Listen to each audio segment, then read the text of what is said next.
right in the back. Good. Good deal. Coach, whenever you're ready. Just start off today with keep the Bowden family in your prayers. I know we lost a great man in Coach Bobby Bowden today, and he meant so many things to so many people. Meant a ton to me, and not only just when I coached with him, but when I was learning to be a coach and around him and at different times with his family and what kind of person he was and who he was. It's amazing how he affected so many people, but he lived his life the way it was. And like I said, as fine a gentleman and coach that's ever walked the sideline, in my opinion. And just tremendous human being. But the lives he touched and the players he touched, that's his legacy, and that's what he always talked about. And we didn't the last times we talked about that. He said those things, and he definitely did that. So he lived a fulfilled life and said he was ready, and he knows where he's definitely at, that's for sure. And also keep RC in our prayers as he continues to battle the things he has. As like I say, football is important, but there's a lot of things bigger than that. And wish him and his family so much and well-being for his future and safety. All right, questions? To the right, Brent. Brent Zorneman, Houston Chronicle. Sorry to hear about Coach Bowden. Yes, sir. How were y'all able to convince so many bonus seniors, whatever you want to call them, super seniors, to return to this defense that was already pretty good last year? Well, I think they also saw the value in coming back for the team and what they accomplished. And I think a lot of guys accomplished so much in what it felt like to win a championship or almost win a national championship and like that feeling. And then I think also the benefit of them at their next level, it's a double-edged sword that we have a great team. You were great players with it. They enjoyed that success in which we had and how we had it and the way we had it. And to get there, but then also their personal development to be able to play at the next level. I think it will enhance every one of those guys' ability to make the NFL and play in the NFL and be a very significant draft pick and factor in it. And I think it's a combination of both. And I think both guys, and they loved A&M. To the right, Christy, and then we'll go to the back. I'm sure you have a bunch, but I wondered if you could share maybe a couple of your favorite memories or stories about Coach Bowden. Oh, wow. There's so many. That just my favorite ones I tell. Can't tell them all. And I'm trying to think my favorite one. My favorite one of me was when I always think of this, when I was learning to be a coach and used to work the Bowden Academies, the amount of information that used to come out of him that he didn't even realize he was exerting and how he did things. Not when I coached with him, not even when I was there. We do the Bowden Academy, which was the thing. They have that Manning Academy now. Well, that was all bridged and thought of after the Bowden Academy. That's what started all that and gave all the ideas. Matter of fact, Peyton was in the camp.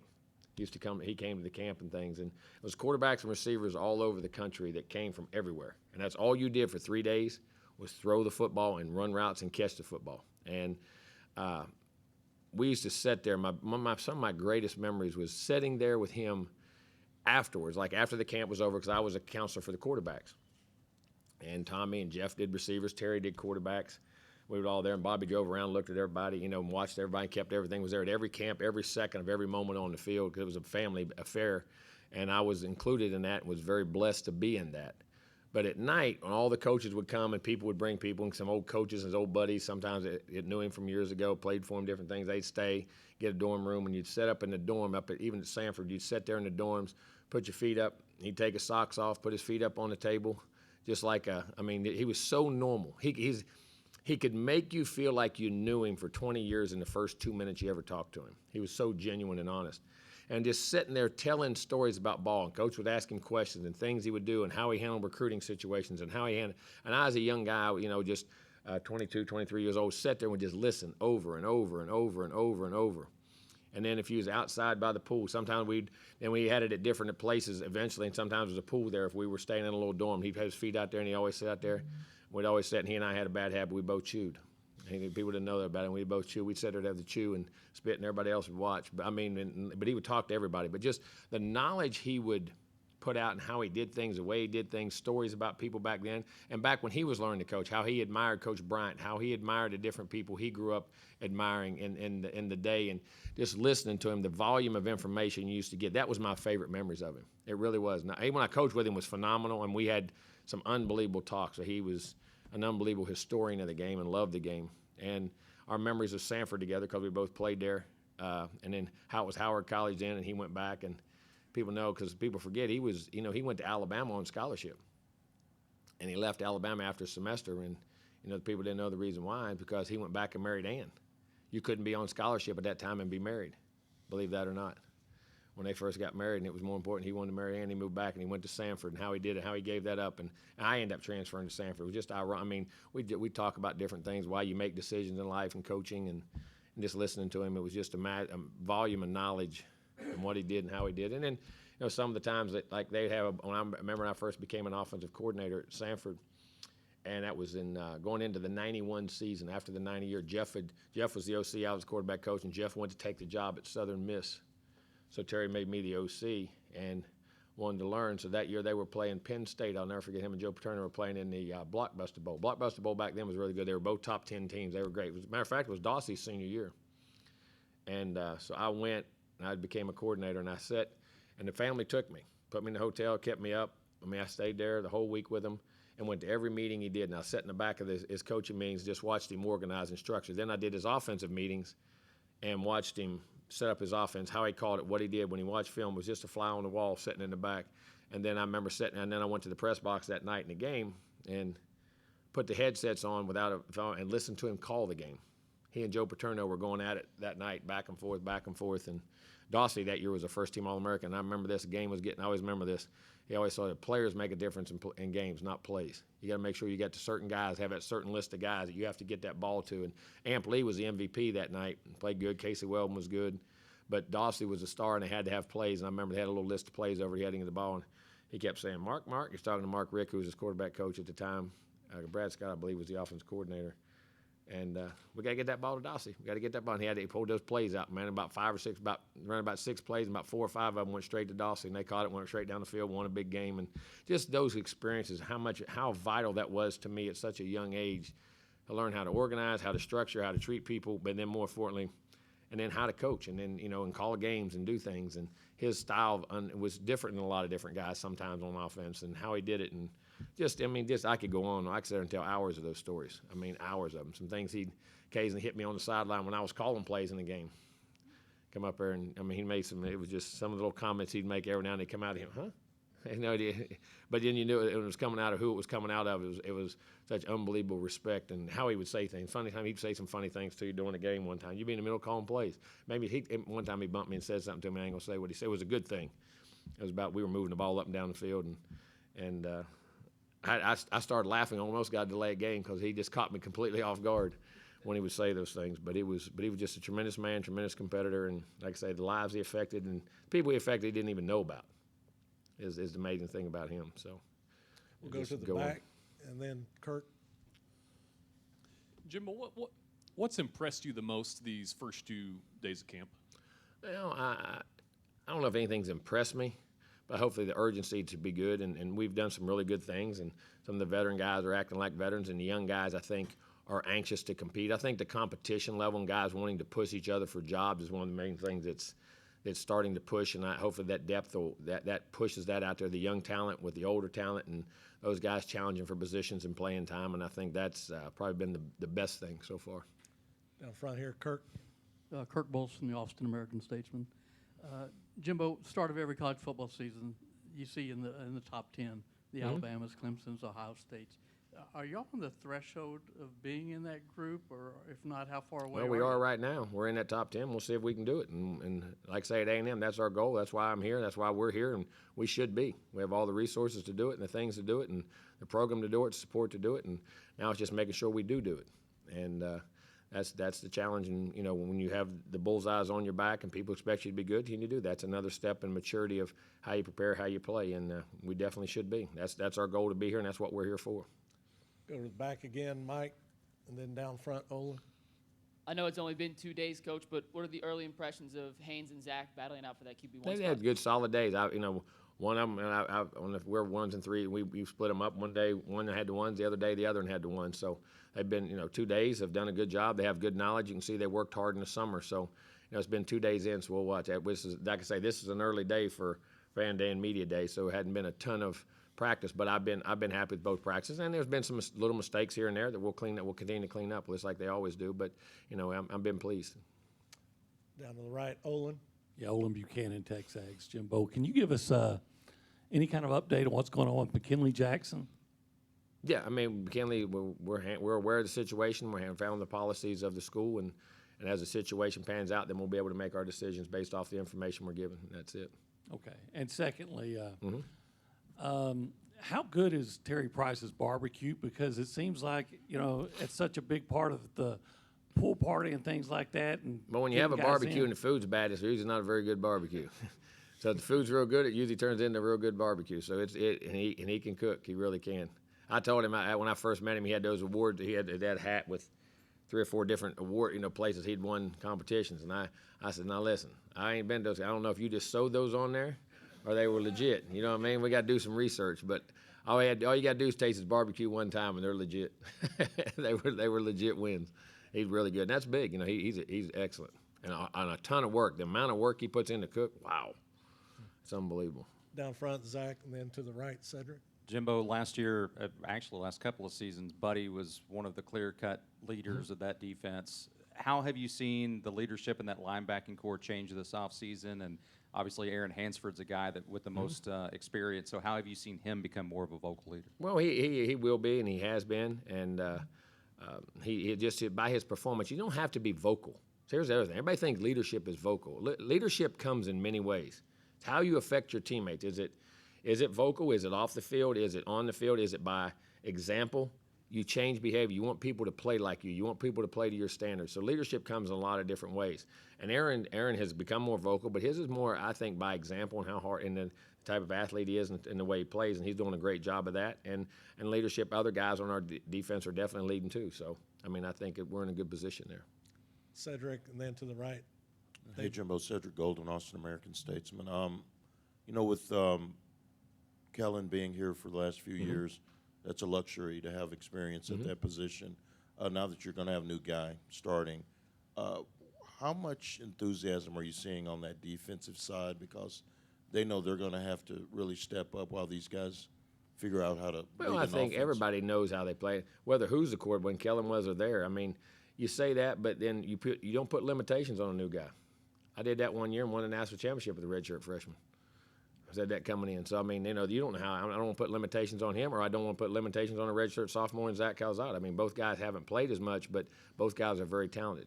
So, either way with Zach or Haynes, either way. But I think the defense does understand the experience they have and what they have and the abilities they have. And I think I don't think it's anything they do that they have to do anything different. They have to do their job, and they have to do it well, and they have to, as they mature into who they are and they get better at their craft of wanting to become a dominant group of guys, no matter you're off or whoever that is. And I think our defense has that mentality, and I think they can have that mentality and have that ability.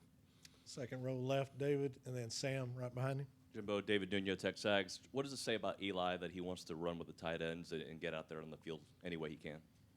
Tremendous competitor, tremendous athlete. I mean, this guy is one of the best athletes on our football team. You're talking about a guy that's a 7-foot-high jumper, is a sub-4.5 guy, probably vertical's 42, 43 inches. I mean, so you're talking about a guy who's unbelievably athletic, unbelievably creative, great ball skills, and highly, highly, highly intelligent and instinctive. So I think, he wants to make a contribution now and where that role is. And I think that's just a great tribute to him. And we can still, we still have packages and do things with him at quarterback. Great young man. Sam? No, you still got to get the pads on, but what are your early impressions of just the body types and talent you have on the offensive line? Love them. Size, athleticism, flexibility, strength. Learning, each and every day on the offensive line is a challenge, man, because everything's changing constantly with blitzes, movements, and they're getting better at that. But I like the guys that are there, and then we just got to continue to coach them and make them better. But I'm very happy with it. There's plenty of ability, that's for sure. Far left, Mark, and then we'll go to the back, Cease.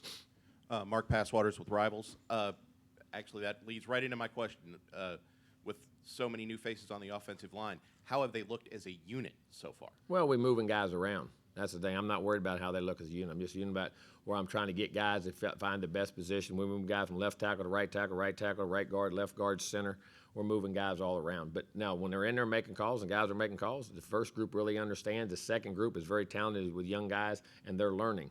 But been pleased. The first 2 days have been very pleasing. Go to the back left, Cease. Robert Sessa, Bryan College Station Eagle. Liel, his versatility, Jimbo, does it remind you of anybody you've coached or gone against? And what's your expectations for him this year? Well, I mean, I think I have very high expectations for him because he has high expectations for himself because he's a very unique talent in a guy that can be a mismatch guy, whether he's an inside or an outside guy. Not many guys his size have the athleticism to play the edge and can be that kind of factor. Not only, everybody talks about pass rush, but you got to play those quarterback runs, those pulls, those nakeds, those boots. I mean, that guy is a lot of pressure on defenses nowadays by the way the offensive play across the country. And not many guys his size can do that, which you can. And then he has the size and versatility to go inside and create mismatches, whether it's on the run game or pass game. So, I mean, Leal's not just a big, he's a very good athlete. I mean, if you hand him the ball as a tailback or a fullback or something like that, I mean, he's a nimble guy, man. I mean, he's a really good, he's a skilled guy in a big body.